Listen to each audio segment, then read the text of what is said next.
Nathan, are you really going to divorce Olivia and study abroad? In the quiet living room, Nathan looked at Mrs. Sullivan's shocked face across from him and nodded. Yes, Mrs. Sullivan. As you know, I wasn't the one who was supposed to marry her in the first place. For Olivia, I was just an unexpected stand-in. A substitute when the real groom didn't show up. Now that he's back, she's been so happy lately. It's time for me to go. Outside, a light snow was falling, creating a beautiful winter scene. He smiled lightly. Studying abroad has always been my dream anyway. Chapter 1. Mrs. Sullivan looked at the young man before her, remembering Olivia's wedding 3 years ago. Ethan, who was supposed to be the groom, had fled abroad at the last minute. Just as Olivia stood awkwardly on stage, red-eyed and unsure what to do, Nathan had put on an ill-fitting suit and slowly walked up. He apologetically took the microphone and addressed all the guests. I'm so sorry, there was traffic on the way. I'm late. With that act, he had saved Olivia's dignity and the Sullivan family's reputation. Mrs. Sullivan let out a long sigh, then asked uncertainly, will Olivia agree to the divorce? Nathan shook his head with a smile. I already got her to sign the divorce papers. 2 weeks ago, he had given her the divorce agreement. At the time, Olivia was in a rush to finish work and meet Ethan. She had signed without even looking and left. Now, in just 7 more days, he would be able to get the official divorce certificate. He would be free. After all, the Sullivan family had a 3-generation military background and couldn't go abroad. So once he left the country, he and Olivia would never have to see each other again. Just as Mrs. Sullivan was about to speak, a gentle female voice came from behind them. Nathan, what are you chatting about with Mom? Nathan turned around to see Olivia, whom he hadn't seen in days, walking towards them in a black evening gown that occasionally revealed her long legs. Hey, Olivia. Seeing her daughter approach, Mrs. Sullivan was about to step forward to scold her. Why are you here? With a mix of surprise and reassurance, Nathan stood up, giving Mrs. Sullivan a pleading look to interrupt her. I missed you, so I came by to pick you up, Olivia said, her eyes looking a bit guilty. In truth, she had come on purpose after finding out Nathan's whereabouts. After saying goodbye to the worried Mrs. Sullivan, the couple took their bags and left the Sullivan family home. On the way back,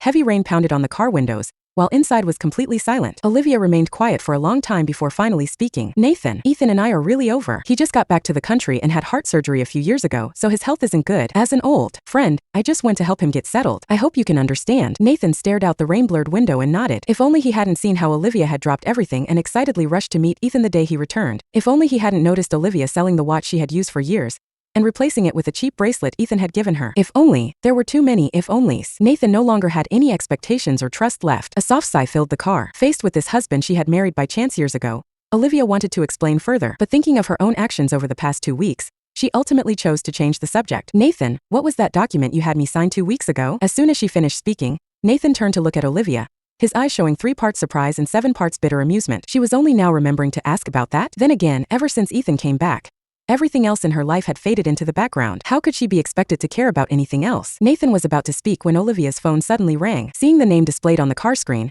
Olivia's face instantly tensed up. It's fine, go ahead and answer. It might be something important, Nathan said, looking out the window with an indifferent expression that made Olivia suddenly feel afraid. But she still answered the call, with the car's speakers automatically broadcasting the conversation. Olivia, I miss you so much. It hurts. Can we meet? Hearing the whiny tone on the other end, Olivia's knuckles turned white as she gripped the steering wheel. Her expression also suddenly turned cold. Ethan, I'm married now. I've told you many times, don't talk to me like that. There was a moment of silence on the other end before Ethan replied.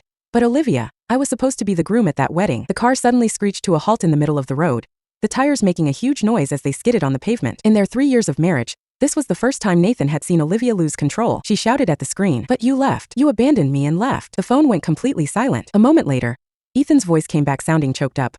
I'm sorry, I was sick at the time and didn't want you to worry. I had no idea it would have such serious consequences.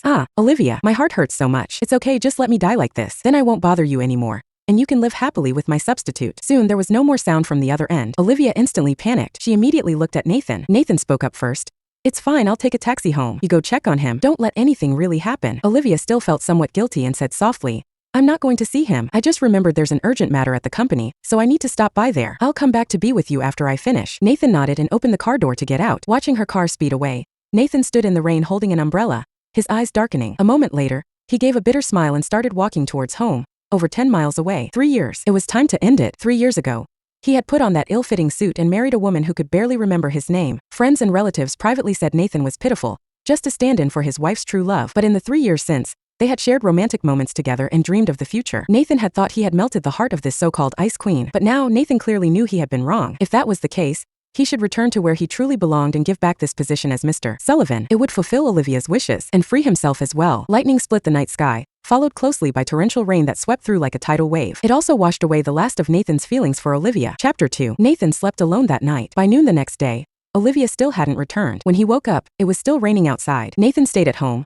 calmly deleting all the posts about their married life from his social media accounts. Just as he finished cleaning everything up, he saw that Ethan, who had been threatening to die yesterday, had suddenly posted on social media. What's it like to be doted on by your ex-girlfriend? He included a grid of 9 photos. In the first, the usually cold and indifferent Olivia was in his arms, feeding him porridge. In the second, the normally aloof Olivia was sitting by his bedside, holding his hand. In the third, the usually proud Olivia was kneeling in front of him, her eyes full of concern as she helped him take medicine. The fourth showed a pile of luxury goods, each worth millions. Ethan had captioned it, "Thanks to Olivia's connections, I'm not angry or upset anymore." In the photos, the handsome man smiled sweetly, looking like the happiest prince on a phone call. The comment section was full of envious remarks. Left and experienced hardships, returned and it's still true love. Ethan, did you save the galaxy in your past life? No way, it must have been at least 10 galaxies. Ethan, how did you manage to make your ex still so devoted to you? Besides the envy, there were naturally some who wanted to mock Nathan. Nathan just glanced over them briefly, a few comments catching his eye. I wonder how Mr. Sue feels seeing all this. What could a mere substitute feel? Did he really think that by stepping in to save face as the groom, he could win the heart of the Sullivan family's princess? He's probably dying of jealousy right now. Want to bet how many minutes before this lapdog shows up? I bet 10 minutes. I bet 5 minutes. I bet 1 minute. He's probably already downstairs. I'll stake my new Lamborghini on it. Many people eagerly joined in the betting, with the stakes getting higher and higher. But Nathan just smiled resignedly. He would soon no longer be Mr. Sullivan in others' eyes. So why chase after a woman who didn't belong to him? So Nathan quickly typed out a response on his phone. I bet he won't show up for a lifetime. His words stirred up a storm, with many people immediately messaging to ask if he was joking. Nathan simply turned off his phone and stopped looking at any messages. Instead, he turned to make himself a bowl of noodles. Just then the phone suddenly rang. Nathan didn't answer, but the calls kept coming nonstop for 5 or 6 minutes before finally stopping. But soon after, the housekeeper, Mrs. Zhang, came in holding her own phone, looking troubled. Sir, the young miss wants you to answer the phone. Only then did Nathan pick up the phone and answer. Nathan, it's all a misunderstanding. I already made Ethan delete those posts. Don't overthink it. He was feeling very unwell yesterday. That's why I didn't come home. Nothing happened between us. Olivia's anxious voice came through the phone. The moment she saw Nathan's comment, she had panicked. Nathan looked at the noodles he had made and calmly said, I made noodles. Are you coming home to eat? Olivia was stunned for a moment before replying, I'm glad you're not angry. You can eat the noodles yourself. Ethan's heart is hurting again, so I'm taking him to the hospital for a checkup. Don't worry, we're really just free dash. Before she could finish, Ethan's panicked voice came through on the other end. Olivia, where are you? I can't see you. Did I lose you again? My heart feels so anxious. The call was abruptly hung up, leaving only Olivia's urgent voice addressing the other end. Ethan, I'm right here. You didn't lose me. Looking at the ended call, Nathan sent Olivia a message.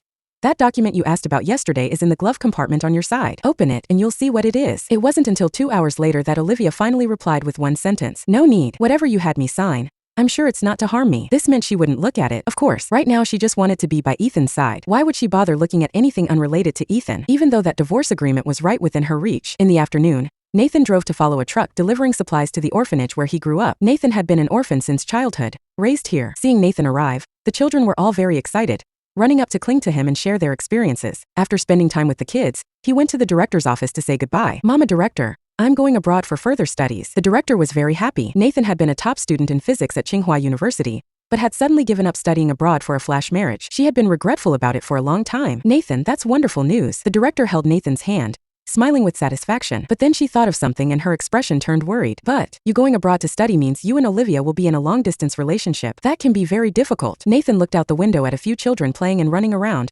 shaking his head with a light smile. It's not a long-distance relationship. We're getting divorced. Because Ethan came back. The director was stunned at first, then let out a long sigh, feeling both regretful and relieved. I guess I wasn't wrong in my initial assessment. This marriage of yours was never going to last long. You see, once a person still has someone else in their heart, no matter how loving things seem on the surface, it's all fake. As soon as that person comes back, the marriage is over. So it's good that you're divorcing. She held Nathan's hand sympathetically, comforting him softly. Nathan smiled back and hugged the director. Yes, it was good that it was ending,